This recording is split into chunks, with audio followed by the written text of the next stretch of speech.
New game. Let's go. Oh. Oh my goodness.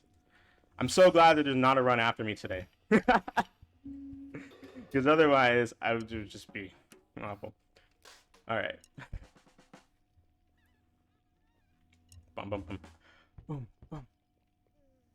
There we go. Oh my god. This is so much better. Oh my god. It's like... oh my god. It's like ecstasy. Just so much better. You see, I'm already doing 1,000 times better. Like, there's a visual difference at how much better I'm doing with this controller. Oh my god. Thank you for that, Twan. Shoutouts to Twan. Yeah, no problem. Oh my god. There we go. Now I can put on an actual show for you. You see, I'm already done with the first level, and it took me like almost a full 2 minutes to complete the level with the mouse and keyboard. My goodness. Thank God. Anyway, now that we can actually play the game, let's get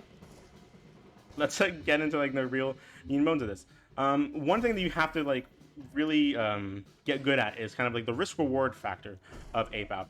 Obviously, like killing enemies is optimal because you don't want them to kill you. After 3 hits, you're done. However, a lot of these obviously killing enemies and taking the time to kill enemies, it wastes time. It wastes more time than you think. Whenever you move forward, you build up your momentum. Whenever you push an enemy, or you try to kill an enemy, you lose that momentum. And so you really want to, like, especially when you're going for like a world record time, you want to play really risky sometimes, but not too risky to the point where you're literally just like within the first two seconds of the level you're already dead. So these deaths that I got at first, they don't really lose that much time. It really depends on where in the level you already you die. Alright, cool. Alright. Like, if you were to die, like, the very beginning... Like, right now, if I were to die, like, right now, I would probably keep going. But if I, like, going to the end of the level... Oh my god, they all miss? Jesus, my goodness! Oh, I love it when enemies have horrible aim. Yeah, the enemy aim in this is also like RNG. Like, sometimes the enemies will have absolutely horrible aim. You could be standing very still, just like I was right there. They were all like 2 feet in front of me and they all missed. There's also another factor of RNG there. And sometimes I'm literally on the other side of the room. They're off screen and I'm completely different direction of them, and they have the aim of snipers. I swear to God. It's completely different sometimes. But that's the end of side A. Again, thank you so much for letting me get that controller. Like, in the time that I spent in the first 3 levels with a mouse and keyboard, I've already completed the first half of this album. My goodness. Oh god. But anyway, why here we're gonna get into like a different mechanic. Okay. I don't trust any of these enemies to not shoot me. We're gonna get into a different mechanic right here, and that is being in the dark. So when you're in the dark, none of the enemies can see you, obviously, unless you're in their cone of light that they have. No, excuse me, I was sneezing. Unless you're in that like cone of light that's coming from their flashlights. The downside to this level, though, and the next level that we're gonna see afterwards, is that whenever you are in like that enemy's range of the flashlight, the enemies will react faster for some reason, except for a specific enemy that we are going to see later in the game. But you need to be careful when it comes to these levels, because the enemies will react faster. Also, one of these levels kind of have a specific example of like hard-coded obstacles that are always going to be in your path no matter what happens. For example, during the first 2 levels, during the last levels that we had where we're in the dark, this level and the level right before it, right at the beginning of those levels, you always had to like go up or down. And those are hard-coded obstacles throughout the game that you always encounter. But for the most part, especially with the enemies, the game is completely randomly generated every single time that you play it. Flash warning right now. Flash warning over. Okay. And oh, and that can happen. They can again. Sometimes they have the aim of Star Troopers, and other times they of Stormtroopers, and other times they have the aims of snipers of John Wick. Let's see here. We seem to be having really good RNG so far. No deaths. There we go. All right, decent RNG. This is decent. Each level, except for the exception, each album, except for the exception of the last one, has eight levels in them. Oof. Oh, I spoke too soon. I shouldn't have said that wasn't any deaths. But it was at the very beginning of the level, so it barely lost any time. So it's fine. I'd rather die there than like at the end of this level, you know. But with that being 1, 2, 3, boom. Another thing that I'm doing right there is with the doors. Every time that you see a door, the door opens based off of sound cues. And what I mean by that is a door will open when it has 4 ticks, which is like tick, tick, tick, and tick. But the 4th tick will always be delayed, and the way to get rid of that delay is by letting go and re-grabbing the door on the 3rd tick. Like right here, 1, 2, 3, let go, re-grab, and tick. Boom. It's small stuff like that that really adds up throughout the run, and if you want, it's very important to get that stuff down. Okay. And we're in the final hallway of this album here. Okay, thank God that bomb guy didn't screw me over really badly. All right, wonderful.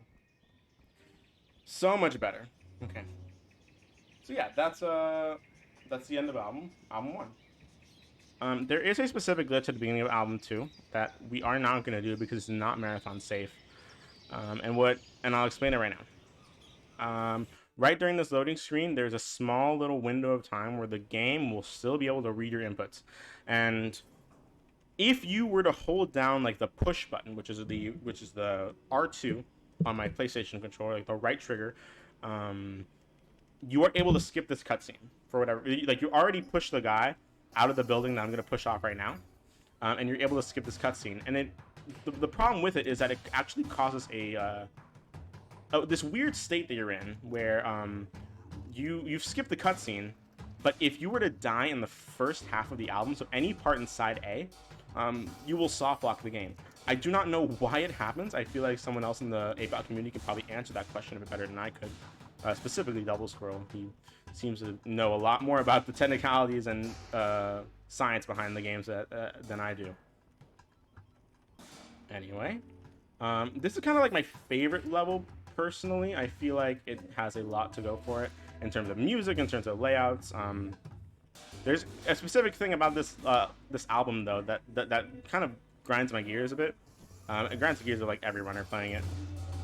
Here's another example of a hard-coded obstacle. Floor 26 will always have that same layout with the SWAT members. Speaking of which, we do get introduced to two new enemies in this level: the SWAT guys who are coming in and out of the windows, and the Melvins, the little green-haired guys. Let me see if I can spot one real quick before we get to the next floor.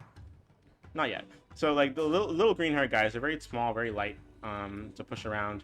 Oh, and another thing right there is dead ends. This game has dead ends in it. Well, this specific level does at least. They added dead ends into this level because they thought it'd be more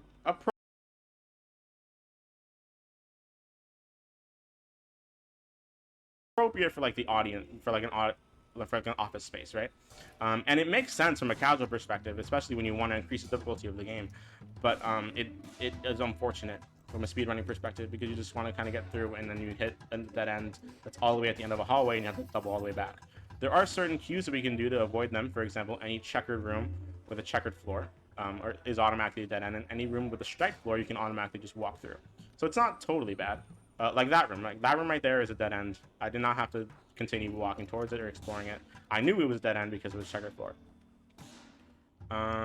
Anyway, the Melvins that I mentioned earlier are the little green-haired guys, and they're the most annoying thing in this game because, to me at least, I know some other players of this game have another annoying enemy that they hate. which is the bomb guys. But for me, it's always the Melvin guys. The Melvin guys are incredibly annoying because if you run away from them, they run towards you. But if they run towards you, they run towards you when you run away from them. So like, yeah. Wait, I'm messing up my words. If you run towards them, they run away from you. If you run away from them, they run towards you. That's what I mean to say. So they're absolutely annoying in this game. And yeah, that's the end of side A. They're the most annoying enemy in this game for me personally, because they tend to have like incredibly good aim a lot of the time as well, which is annoying. But that's the end of side A. Only one death so far, but now that I've said that, we're gonna die again. Watch. And it wasn't even like that lost a lot of time. And what we're gonna see here is that we're going to go through here the rest of 5. All right, so we're gonna avoid these guys up here. Go through these procedurally generated levels. Let's go. All right. All right, and we did get into these we get introduced to another enemy in this last little area. The sniper guys. You might have seen their little red lights coming from the rest coming from the other oof. Okay. Want to avoid that sniper guy right there. You might have seen their red lights coming from this building to the other wow! Okay. That was the worst possible time I could have died. We were just at the end of that level. And in the middle of an explanation too. How rude. These sniper guys, we saw their little line of lights at the from the other building. And you can, in this level, they are like the easiest enemies you can take care of, right? They're like the easiest enemies you can take care of because they charge up their shots like incredibly slowly, and with that, by the time they're done charging up their shots, like you can already walk up towards them. The only downside to that is that they can't shoot you from like the other side of the room. They have like an infinite aim distance, unlike the other enemies in this game, where if you walk, like if you're out of sight, eventually they'll like more you. I'm playing this one a bit weirdly. Another hardcode obstacle right here is floor 9. Floor 9, you always go up. Floor 17, you always go down. A lot of runners forget that, and they go like across from floor 9 or floor 17, and they accidentally go down, or they accidentally keep going straight across. Okay. So the next parts of the level, while we're circling back to this first building, are kind of the same. So if Twan, if you want to say anything before we for the next few parts, you can. All right. Yeah, I actually don't have too much to say myself, other than I know that there's some folks in the chat right now that are enjoying the game. Also, I know I'm a little quiet. That's my fault. I apologize. I'm coming out kind of quiet on the stream.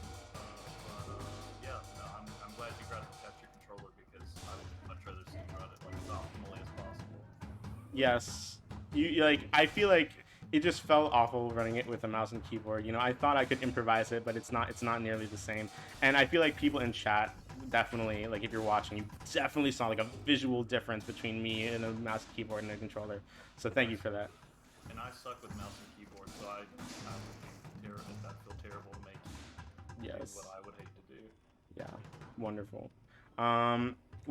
There's 2 spots in this level that the game can just randomly crash, and that's a transition between 2.4 and 2.5, and the transition between 2.6 and 2.7. We managed to skip both of those transitions, but the fact that I got hit twice before entering this last little zone concerns me, because this last area is called the lobby at the very end. Shout outs to that glitch part of Blood. At the very end, this lobby sequence, it's a wide open space, but we kind of like mend it by skipping to the other parts of the level. I didn't even see that enemy, by the way. I didn't see that enemy like at all, and he shot me from off screen. So that just goes to show how annoying these enemies are. All right. Let's see here. Wonderful. Why is that glitch Blood still there? Okay, that's confused. Okay. Okay. These like tables back here kind of give you like a false sense of like cover, because like you can just oh dear. Oh, please. Okay, thank God. I'm surprised that none of the enemies hit me there. You know, that's great. That's the end of album 2. We seem to be on pretty good pace. I think this is sub 30 pace, so we're really good enough.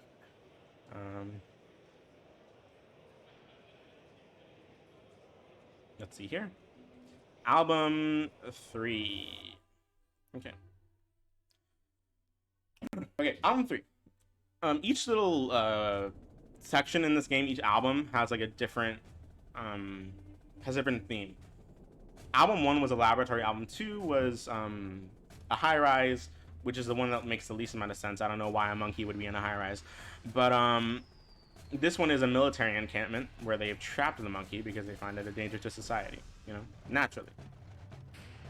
I still have no idea why the ape was in a high-rise, but what we're going to be seeing here is album 3 has a lot of enemies in it, and it's kind of a good thing in certain cases because oftentimes those enemies are led by like a big hefty guy, like a big shotgun guy, like this guy right here, and then you can oftentimes just push that guy into all the other enemies behind it, and you can just like kill all those enemies at once. Like, you don't even be a problem to you. The downside of that, though, is that like if you miss one of those enemies, they're more likely to hit you and cause you to get like to take 1 point of damage, which absolutely sucks, you know. And then what we see here, okay, yeah, another example of an enemy just being absolutely godlike at their aiming for some reason. Oh, there we go. You want to kind of stay above on this level, like stay up on the top of the map, like right here, because that's where the exit will always be. Familiarizing yourself with the level layouts where the exits will be, how close you generally are to the exits, is another good way of saving time, because the entrances and the levels themselves are randomly generated, but like the entrances and exits are always going to be in the same spot. Oop. See here. Okay, 3-3. It's a red alert. It's a very annoying level because right here, this giant wide open space, it's right here. And you can very easily die if you just go straight through. I think I have seen some people go straight through and live. It's just that there's a lot of enemies in the middle of this room, and so it's incredibly difficult to do so. But so you can kind of mend that by just going up or down, staying to the sides, and that'll kind of help you a bit. Anyway, we got through it without dying, thank God. But let's see if we can get to the end without getting shot a third time, because we got shot twice. Another dead end here. A bit different to what we saw in the high rise, but you know, it's still annoying. Okay, there we go. Alright, we got to the end of 3-3. 3-4. Incoming. This is another in the dark level. We're about to have the lights turn out again, and this is the level that I mentioned that we have one enemy that does not shoot faster in the dark, and that's either like machine gun guys that you might have seen, like you might have noticed that there's a new enemy here, and those are the enemies I was referring to. Let's see if I can find him before we head out. Like that guy, like he doesn't shoot like in the dark. That guy that just sprays bullets at you, he doesn't shoot faster in the dark. And I wouldn't be surprised if it was a developer oversight, but a part of me does feel like it's a deliberate choice because, you know, if you have that kind of enemy, just you walk up to the enemy and it already shoots like 3 bullets in you and then you're dead, you know. So I'm kind of obviously I'm glad that it doesn't.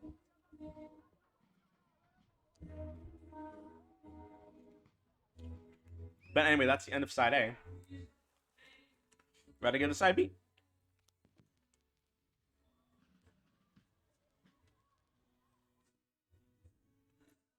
Side B is no one's best friend. It's very easy to die in side B. Primarily because, again, another wide open space. We're about to go outside of this building here, and outside is just nothing but wide open space, and a lot of the same enemies that I'll mention. We also get introduced to a new enemy that I'll explain once we get there. But we're just gonna walk through this in the dark sequence. Open this door. There we go. Now we're outside, fresh air, in like this weird, I don't even know how to describe the environment that we're in right now. It's very weird. This war zone of sorts. Anyway, again, this B side likes to give you a lot of the shotgun enemies in packs, and that is so annoying.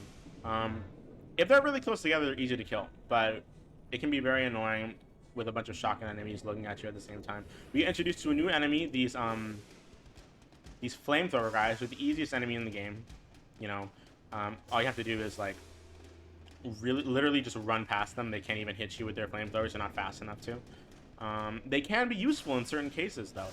And what I mean by that is you can choose to, you know, push them, and when you push them and they run it and they bump into something, the backpack on their backs cause an explosion. And the explosion leaves it like a pile of fire, obviously. Oh, I wasn't even paying attention there. The explosions cause like a pile of fire, and if you were to use the fire, like you saw right there, all of the enemies will run into you. I mean, they'll run away from you. And so you can kind of use the flamethrower guys to your advantage. And if you're really good at the game and you trust yourself not to get hit 2 more times for the rest of the level, you can use the fire to your advantage. Also, the worst thing that could have happened in the Slack session happened, where a flamethrower guy used his fire to light up that room full with oil and just made the entire room burn. But luckily, I was fast enough to just walk past it. Anyway, that's a 3.7. 3.8 is the introduction of bombs.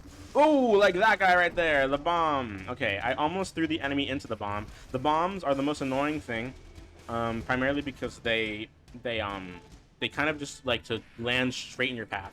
And if you were to push an enemy, if an enemy shoots a bomb while you're near it, you'll die.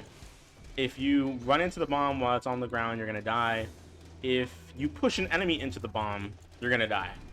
And that's the easiest way to die, is just like pushing an enemy into a bomb while it lands right in front of you. And if I'm being honest, those bombs right there were like the riskiest bombs I've ever seen. There were like 3 moments in that level where I could have just died instantly, and thank God that I didn't. Thank God, like the enemies were granting mercy on me with their RNG for a bit.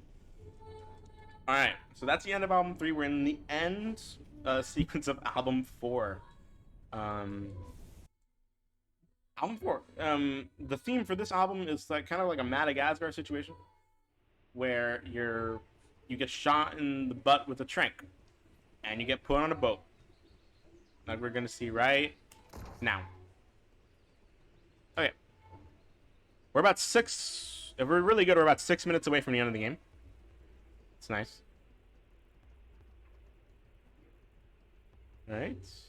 And the first mechanic that we get introduced to is containers. Containers are really fun to use a lot of the time because the containers provide a sense of cover.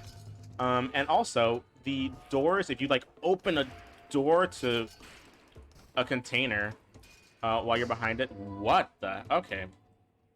You know, 3 deaths, that's fine. So far, that's fine. If you open a container door while an enemy is on the other side of it, you will the container door will just throw itself open and kill the enemy on the other side, which is very useful in certain cases. The downside to that is that every time you push in this game, your momentum gets slowed down. And so if you just keep abusing the containers for cover, you'll just eventually keep slowing down. You won't really gain a lot of momentum. So it's a double-edged sword, you know. Okay, thank God. I thought that what? Are you kidding me? Okay, I keep forgetting that when you push an enemy in this game, specifically, I think more so with the shotgun guys than anyone else. Their fire doesn't like reset. Like they will still shoot you at like the same speed. You know, like if an enemy is like 3 seconds away from shooting you and then you push it, it's not going to reset to 5 seconds. It'll keep staying at 3 seconds. And I totally screwed that up, and I forgot about that detail because I pushed that shotgun guy thinking, you know, oh, he's just going to reset his shot, you know, I'll be fine. But, you know, you gotta remember the details. Okay, it's fine. Okay, those enemies had horrible aim, thank God. I took a huge risk there by not like interacting with them. Boom, boom. Okay. Speaking of booms, The bomb guys make a return in this level. As we can see there, another death. Another easy death. It was at the very beginning, so it didn't lose that much time. Let's see here. Okay. Okay. So we have a new mechanic in this level. It's, again, we're in the dark. However, the enemies don't have flashlights. That is the caveat here. And with that, since the enemies don't have flashlights, they just shoot in random directions when we're in the dark. And the music also changes when you're in the dark as well. The enemies will just shoot in random directions, and that can be very beneficial or very detrimental to your run. Beneficial because, you know, they can shoot other enemies when they're just randomly shooting, or they could shoot you. Or the worst thing that they can do is they can shoot a bomb guy that's near you when you're in the dark, and they will explode and kill you in one hit. But with that, we're gonna go into 4-3, no quarters. I used to not. It's everyone's like least favorite level in Album 4. I didn't really agree with that statement up until I had a PB that was gonna be a deathless run, and I ended up dying in 4-3 because of the enemy layouts, and now it's my least favorite level. I agree, it sucks. Obviously, I'm exaggerating, but it is a very hard level. It's a very well laid out level, but it's a very hard level. Primarily because you're in close quarters all the time, and the game for whatever reason decided to give it make it a really good idea to kind of give a lot of the enemies packs. More specifically, the Melvins. The Melvins in this level come in packs, and it's amazing because, you know, it's like the game developers just thought, you know, why don't we give you the most annoying enemy in the game and multiply them by like 5 each. But luckily we didn't die in 4-3. That's great. And this next part, the end of side A, going into side B, we're about to go the easiest part of the run. That's because we have a very specific glitch that we're going to perform. It's literally the easiest glitch in the game. You can try this at home yourself. All you have to do is enter this area, wait for this guy, the enemies to show up on the other side of that door, and then restart level. And now you're invincible. Literally. Like, well, not literally. You're invincible in the sense that, like, you have a higher HP than normal, and the reason that is because in that beginning cutscene there was supposed to be an explosion, and instead the developers, ever so graciously, instead of making that explosion a special explosion that doesn't kill you, they made it they just gave the player 99 health for that cutscene. And if you restart while you're in that 99 health state, you're gonna keep the 99 health for the next 3 levels. Which is great. It's literally, it's not frame perfect. There's so much room to do it. All you have to do is any point during that cutscene when the enemies show up on the other side of the door, just restart level. It's amazing. And it actually turns the hardest part of the game casually into the easiest part of the game in the speedrun, which is great.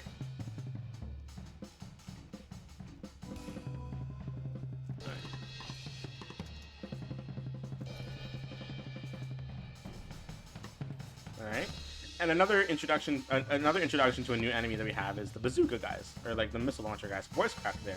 We love to see it. Oh, lovely layout, just going straight through here. These guys right here, these missile launchers, they're originally supposed to kill you in 1 hit. Their explosions do 10 damage, and so, you know, they're originally just supposed to kill you in 1 hit in a casual playthrough. However, since we have the 99 health glitch, we can just get straight through them. Sometimes it's beneficial to be hit by the enemies, and especially the bazooka guys, because they, the missile launchers, because they will give you a strong boost of momentum when you get hit by them. And also, I kind of like to take abuse of the fact that, like, these enemies right here are like the flamethrower guys. I like to abuse the flamethrower guys and just get hit by the fire, so the enemies will just run out of my way.